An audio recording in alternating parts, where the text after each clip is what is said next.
तो कैसे हैं आप लोग? आज हम जानेंगे कि आखिर मेटाबॉलिज्म है क्या? बहुत ही आसान है। इनफैक्ट मैं ये कहूँगा कि ये सबसे आसान चैप्टर्स है। देखो, पहले तो शुरू करने से पहले आपको ये पता होना चाहिए कि मेटाबॉलिज्म आखिर होता क्या है? ठीक है, बहुत ही बेसिक्स से आपको मैं बताऊँगा। देखो, मेटाबॉलिज्म मतलब क्या है? केमिकल रिएक्शंस, ठीक है? आपका बॉडी में जो भी टोटल केमिकल रिएक्शंस हो रहा है, उसको कहते हैं metabolism. Simple as that. The total chemical reactions that is occurring in your body, उसको कहते हैं मेटाबॉलिज्म। Simple as that. ठीक है, आप मेटाबॉलिज्म कितने तरह के होता है? देखो, मेटाबॉलिज्म दो तरह की होता है। पहले तो आपका एनाबॉलिज्म एंड कैटाबॉलिज्म। अब ये क्या है सर? देखो, एनाबॉलिज्म एंड कैटाबॉलिज्म। कैटाबॉलिज्म मतलब क्या है? Breaking down. मतलब कॉम्प्लेक्स मॉलिक्यूल्स ब्रेक होके सिंपल मॉलिक्यूल्स बन जाता है ना, उसको कहते हैं कैटाबॉलिज्म। क्या? Catabolism means breaking down. ठीक है। और एनाबॉलिज्म क्या है? एनाबॉलिज्म इज जस्ट अपोजिट, उल्टा है पूरा। ठीक है, एनाबॉलिज्म में क्या है? आप सिंपल चीज से कॉम्प्लेक्स मॉलिक्यूल्स बनते हैं, उसको कहते हैं एनाबॉलिज्म। Simple as that. ठीक है ना? ये तो बहुत ही बेसिक्स है। I hope everyone knows this one, right? So अब देखो, अब थोड़ा सा डिटेल में जाने की कोशिश करते हैं। पहले तो कोएंजाइम्स 2 का नाम क्या है? NADP, that is nicotinamide adenine dinucleotide phosphate. ठीक है, कोएंजाइम 2 का नाम क्या है? NADP। ठीक है, अब कोएंजाइम क्या है सर? देखो, बहुत ही आसान है। कोएंजाइम मतलब आप ये एक एंजाइम ही नहीं है। ठीक है, कोएंजाइम क्या है? ये एक एंजाइम नहीं है। कोएंजाइम मतलब आप ऐसा समझ लीजिए कि एक ऑर्गेनिक मॉलिक्यूल अगर एंजाइम्स के एक्टिव साइट में बाइंड हो जाता है, उसको कहते हैं कोएंजाइम। मतलब एंजाइम के पास रहने वाला है। ठीक है, कोएंजाइम मतलब क्या है? एक ऑर्गेनिक मॉलिक्यूल जो भी एंजाइम के पास रहता है और एंजाइम के साथ रहता है इन the active sites of enzyme, इसको कहते हैं कोएंजाइम। ठीक है। अब देखो, मेरे यहाँ पर पिक्चर्स, बहुत ही सुंदर पिक्चर दे दिया है, शायद आप लोगों को अच्छे लगेंगे। अच्छा, तो first compound of TCA cycle क्या है? मतलब TCA साइकिल मतलब ट्राइकार्बोक्सिल एसिड साइकिल या फिर साइट्रिक एसिड साइकिल, जो भी कह लो। तो उसमें TCA साइकिल में पहला कंपाउंड क्या है? Citric acid. Simple as that. क्योंकि उसका नाम भी वैसे ही है, ट्राइकार्बोक्सिलिक एसिड साइकिल या फिर क्या कहते हो, साइट्रिक एसिड साइकिल भी कह सकते हो। ठीक है ना? तो first compound is acetone obviously. So carbohydrate and fat metabolism को लिंक कौन करता है? एसिटाइल कोए या फिर एस्टर CoA। ठीक है ना? क्या है? कार्बोहाइड्रेट एंड फैट मेटाबॉलिज्म को कौन लिंक करता है? Ester CoA। ठीक है, वेरी सिंपल है सर, मुझे नहीं लगता और आपको कुछ जानने की जरूरत है यहाँ पे। Okay, so glycolysis and Krebs cycle में कौन लिंक करता है? ठीक है, ग्लाइकोलाइसिस एंड क्रेब्स साइकिल को कौन लिंक करता है? Ester coenzyme. ठीक है, कोएंजाइम क्या था आपको पता है कि ये एंजाइम नहीं है, बल्कि ये एंजाइम्स के साथ रहता है बाइंड होके in the active sites. Simple as that. अब ग्लाइकोलाइसिस क्या है? यस, तो ग्लाइकोलाइसिस ऐसा है कि आपका ग्लूकोज ब्रेक डाउन हो जाना। क्यों होना है ग्लूकोज को? उसको एनर्जी जो देना है ना। सो ग्लूकोज ब्रेक होता है क्यों? एनर्जी देने के लिए। Simple as that. ठीक है। अब क्रेब साइकिल मतलब ट्रैकार्बोक्सिल साइकिल, TCA साइकिल, ये सेम ही है, बस डिफरेंट नाम से। ठीक है ना? अब ग्लाइकोलाइसिस आखिर होता क्या है? मतलब ग्लाइकोलाइसिस मतलब मैंने अभी कहा है कि breakdown of glucose to produce energy, लेकिन होता कहाँ पे है? ठीक है ना? साइटोप्लाज्म में। साइटोप्लाज्म कहाँ पर है? सेल पे। ओके, वो सबको पता है। अच्छा, तो नेट एटिपिकल ग्लाइकोलाइसिस, ग्लाइकोलाइसिस होने से मैंने आपको ये कहा है कि एनर्जी मिलता है। कहाँ से मिलता है? साइटोप्लाज्म से, लेकिन कितना? ठीक है, कितना मिलता है ये तो नहीं बताया नहीं मैंने। ठीक है, वो 8 है, 8 ATP मिलेगा। ATP मतलब एडेनाइन ट्राइफॉस्फेट। ठीक है। ओके, अब 1 ATP से कितना एनर्जी मिलता है? It is 7.6 kcal। ठीक है, आपको पता होना चाहिए। अच्छा, तो क्या है? अ, हाँ, यूनिवर्सल हाइड्रोजन हाइड्रोजन एक्सेप्टर कौन है? ठीक है, यूनिवर्सल हाइड्रोजन हाइड्रोजन एक्सेप्टर कौन है? It is NAD, nicotinamide adenine dinucleotide. ठीक है, तो एस्टर को एंजाइम को क्रेब साइकिल में कौन एक्सेप्ट करता है? क्या मैंने कहा? सी देखो, पढ़ लो, एक बार पढ़ लो। ठीक है, acceptor of acetyl CoA in Krebs cycle, मतलब एस्टर CoA को कौन एक्सेप्ट करता है in Krebs cycle? That is oxaloacetic acid. ठीक है। अब प्रोडक्ट ऑफ क्रैब साइकिल क्या है? मतलब क्रैब साइकिल से कितना एचपी मिलता है? That is 38। ठीक है। अब क्रैब साइकिल को हम लोग, मैंने पहले भी कहा है, it is called cyclic cycle, तीसरा साइकिल, बहुत सारा नाम है लेकिन एक ही है अल्टीमेटली। ठीक है। अब देखो, मेटाबॉलिज्म। अच्छा, ठीक है। सो कैटाबॉलिज्म मैंने क्या कहा? कैटाबॉलिज्म मैंने पहले आपको ये कहा कि this breakdown of complex molecules to simpler ones. ठीक है, कोई भी कॉम्प्लेक्स चीज अगर ब्रेक होके या हाँ तो छोटा चीज बन जाता है, या उसको कहते हैं हम कैटाबॉलिज्म। ठीक है। और अगर फेट ब्रोक होता है तो क्या होता है? Free fatty acid. ठीक है, क्या होता है free fatty acid, because this fat is made of FFA या फिर फ्री फैटी एसिड, ठीक है, सिंपल एज दैट। अब कार्बोहाइड्रेट मेटाबॉलिज्म में सेंट्रल मॉलिक्यूल किसको कहते हैं या फिर कौन है? इट इज ग्लूकोज, ठीक है। मतलब कार्बोहाइड्रेट अगर मेटाबॉलिज्म हो रहा है, मतलब मेटाबॉलिज्म में सेंट्रल मॉलिक्यूल क्या है? ग्लूकोज, ठीक है। अब ग्लाइकोलाइसिस एसेंशियल क्यों है? मतलब ग्लूकोज ब्रेक क्यों होता है? एनर्जी के लिए, हमें तो पता है। या हाँ, ठीक है, एनर्जी प्रोड्यूस करने के लिए। लेकिन कहाँ पे ज़्यादा इंपॉर्टेंस है? ब्रेन पे। सर ब्रेन पे क्यों? ब्रेन पे इसलिए है क्योंकि देखो, ब्रेन ज़्यादा एनर्जी कंज्यूम करता है, या फिर हाँ, ऐसा समझ लीजिए। क्योंकि मुझे आई थिंक मैंने कहीं पढ़ा है कि 60% of energy is being consumed by our brain itself, ठीक है ना। जो भी 60% या फिर 100% में से जो हमारा बॉडी कंज्यूम करता है, उसमें से 60%, हाँ, ऑक्सीजन कंज्यूम करता है ब्रेन, ठीक है, 60% as compare to other parts of our body, ठीक है ना। तो आप समझ सकते हैं कि ब्रेन कितना एनर्जी या फिर ऑक्सीजन कंज्यूम करता है। तो glycolysis actually essential for brain, simple as that. अब glycolysis takes place in cytosol. Cytoplasm तो कह दिया, लेकिन ग्लाइकोलाइसिस, ठीक है ना, ये कहाँ पे होता है? ये मैंने तो कह दिया साइटोप्लाज्म। साइटोप्लाज्म वैसे कहाँ पे? It is cytosol. क्या कहाँ पे है? It is actually in cytosol, ठीक है।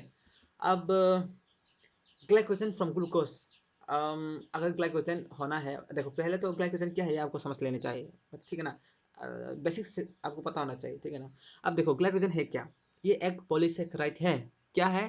It is actually A polysaccharide जो ग्लूकोज बन जाता है आफ्टर हाइड्रोलाइसिस। समझ नहीं आया?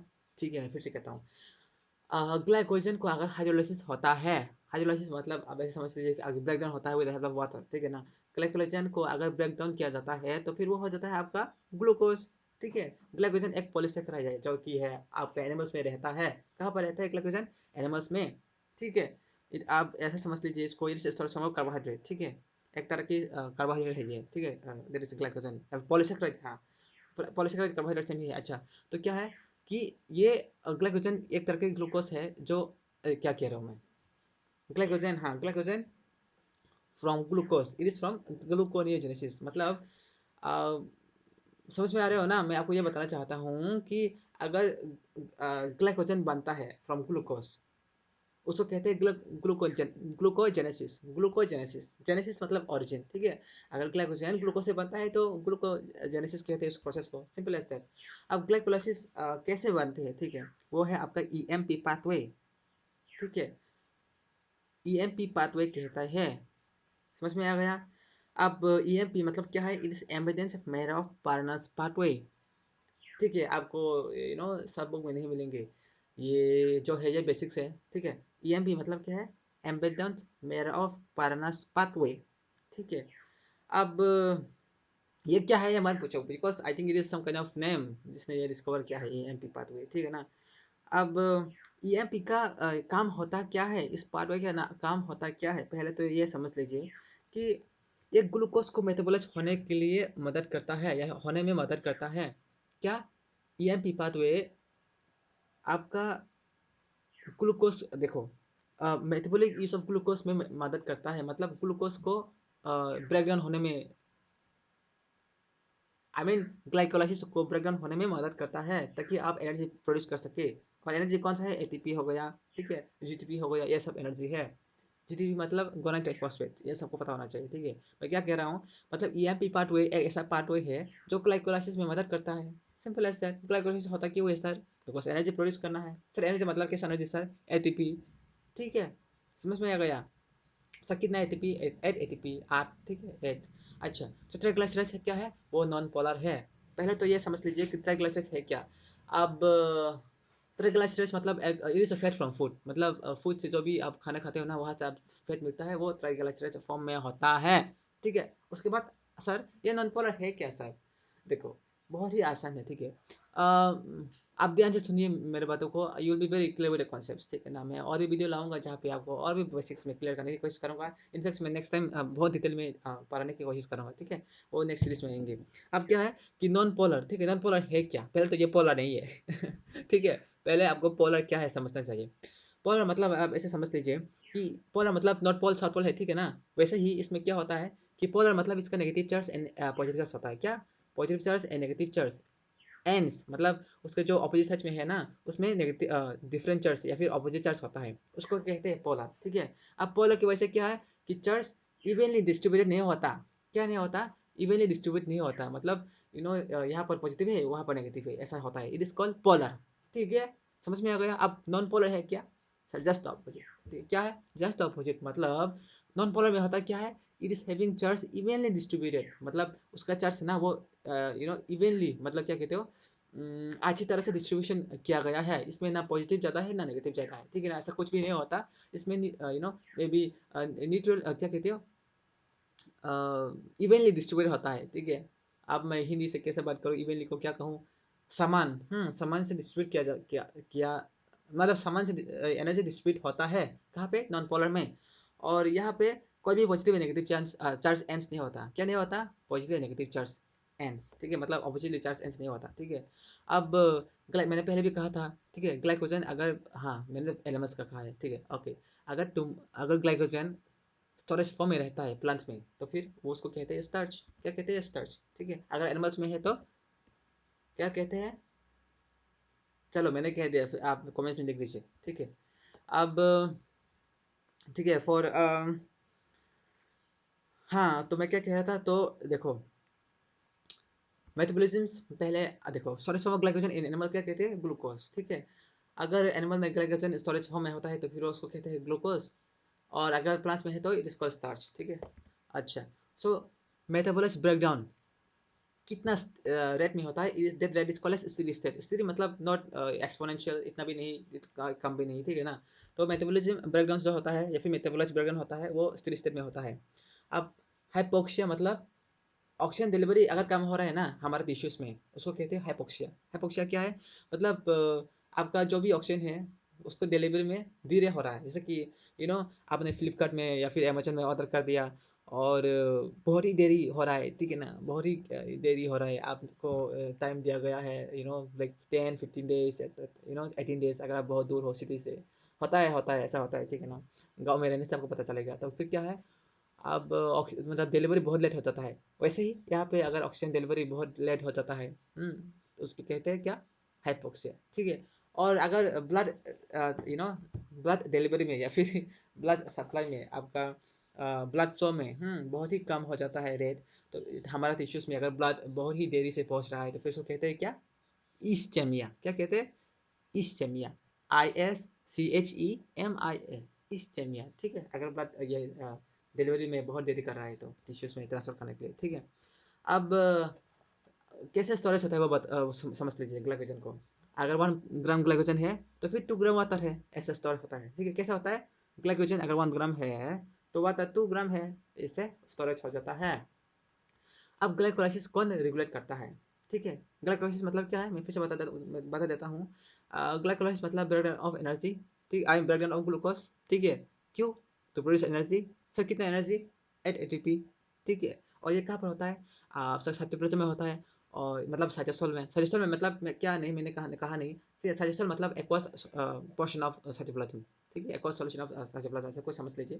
ठीक है, एक्वस मतलब लिक्विड पोर्शन ऑफ साइटोप्लाज्म। ठीक है, और क्या कहने वाला था, हाँ, ये ब्रेन में ज़्यादा चाहिए ग्लाइकोलाइसिस, क्योंकि वहाँ पर ज़्यादा एनर्जी प्रोड्यूस मतलब एनर्जी कंज्यूम होता है। ठीक है ना, और हाँ, ग्लाइकोलाइसिस कौन रेगुलेट करता है? फॉस्फोफ्रुक्टोज, पायरुवेट काइनेस एंड हेक्सोकाइनेस। क्या? फॉस्फोफ्रुक्टोज, पायरुवेट काइनेस एंड हेक्सोकाइनेस, ये सब एंजाइम है। ठीक है, दिस एंजाइम रेगुलेट्स द, या फिर ये एंजाइम्स करता है आपका ग्लाइकोलाइसिस, मदद करता है। ठीक है, बहुत ही शुक्रिया, बहुत ही थैंक यू। मैंने जितना हो सका मुझसे मैंने कोशिश की बेसिक्स में जाने की, और जो भी इम्पोर्टेंट पॉइंट्स है वो कंप्लीट या फिर कवर करने की। नेक्स्ट वीडियो होगा, इसके बाद मैं चैप्टर वाइज बहुत ही डिटेल में समझाने की कोशिश करूँगा। और मैं करता क्या हूँ, मैं देखो मैं टेस्ट सीरीज़ कंडक्ट कर रहा हूँ। अगर आप लोग चाहते हो कि आप लोग खुद का ये करना चाहते हो, अगर इवेलुएट करना चाहते हो, तो आप लोग मुझसे जुड़ सकते हैं। मैंने यहाँ पे मेरा व्हाट्सएप नंबर, मेरा ईमेल दे दिया है। हाँ, ये पेज सीरीज़ होगा। और आप लोग कहोगे सर क्यों पेज सीरीज़ क्यों? सर देखो, अगर आप फ्री में मिलते हो ना, तो फिर उसका वीडियो आप नहीं करते। अरे फ्री में है, चलो दे देते हैं, जितना होगा वो देखा जाएंगे। ठीक है, वी टेक इट सो क्या कहते हो, लाइटली, ठीक है ना, हम इतना सीरियस नहीं लेते। लेकिन आप जब भी पे करते हो, मैं इतना सर्च नहीं करता, बस 90 रुपीज़ है, ठीक है। तो क्या है कि अगर आप पे करते हो, और आपको पता है कि 3 डेज़ के बाद मुझे इस चैप्टर में एग्जाम देना है, मैं चैप्टर वाइज एग्जाम करना करता हूँ, ठीक है, मैं वो सब कुछ पीडीएफ में दे दूंगा।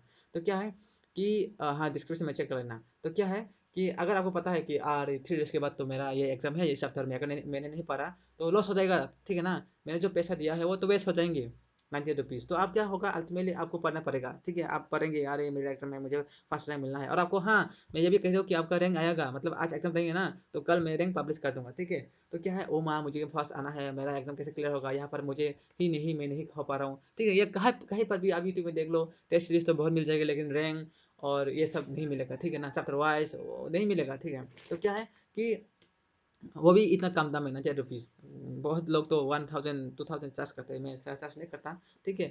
और क्या है कि हाँ, और आपको इंटरनल मोटिवेशन मिलेगा, अरे मुझे तो करना है। और आप जब एग्जाम दोगे और रैंक मिलेगा तो आप कहीं ना कहीं आपको पता चलेगा भाई, ओ ठीक है, मैं इतना मैं रैंक में ये करता हूँ, ठीक है, तो मुझे कितना एफर्ट करना चाहिए, मुझे वो करना चाहिए, ठीक है ना। तो वैसे आपको मिलेगा और मोटिवेशन आपका चलता रहेंगे। अदरवाइज ये प्रिपेयर योरसेल्फ, वीडियो देखते हो, पढ़ते हो, ये नहीं होगा। क्यों? क्योंकि लॉन्ग टर्म में नहीं हो सकता आपका। कुछ कॉम्पिटिशन होना चाहिए, कुछ इंटरनल मोटिवेशंस, ये सब चलता रहना चाहिए। आओ मेरे साथ जुड़ो, मैं आपके साथ रहूँगा, और आपका जितने भी क्वेश्चंस होगा मैं जितना हो सके मुझसे सॉल्व करने की कोशिश करूँगा। और आपको टेस्ट सीरीज में देता रहता हूँ। अगर आप कॉन्टैक्ट करना चाहते हो तो मुझे डायरेक्टली कॉन्टैक्ट कर सकते हो in the given email and WhatsApp, ठीक है। ओके, ये है, मैंने थोड़ा सा दिखाया है यहाँ पे कि कैसे मैं लेता हूँ, ठीक है। ये डेट चेंज हो सकता है, ठीक है। अब मैं चैप्टर वाइज कॉन्टैक्ट करता हूँ, 30 क्वेश्चंस होगा, एंड लास्ट में थ्री, देखो मैं टोटल में 10 क्वेश्चंस, आई मीन 10 सीरीज लेता हूँ, मतलब क्या कहते हो, 10 एग्जाम लेता हूँ। और लास्ट 3 में होता क्या है, लास्ट 3 में आपका ऑल इन वन, मतलब सब चैप्टर्स को लेके मैं 3 क्वेश्चन, मतलब 3 एग्जाम लेता हूँ, वो भी having 60 question each in a question, 60 question each, ठीक है। तो डिटेल आपका, अगर आपको ये पीडीएफ चाहिए तो लिंक में होगा, मैं दे दूँगा। और हाँ, बस इतना ही। और मैं सब syllabus of food safety officer FSI complete करूँगा। आप चाहे स्टेट का हो या फिर सेंट्रल का एग्जाम देना चाहते हो, मैं सब कंप्लीट करूँगा। इंग्लिश ग्रामर से लेके, कंप्यूटर से लेके, आपका एबिलिटी टेस्ट से लेके सब कुछ मैं कंप्लीट करूँगा। तो फिर I think that's enough for today. Thank you and have a nice day.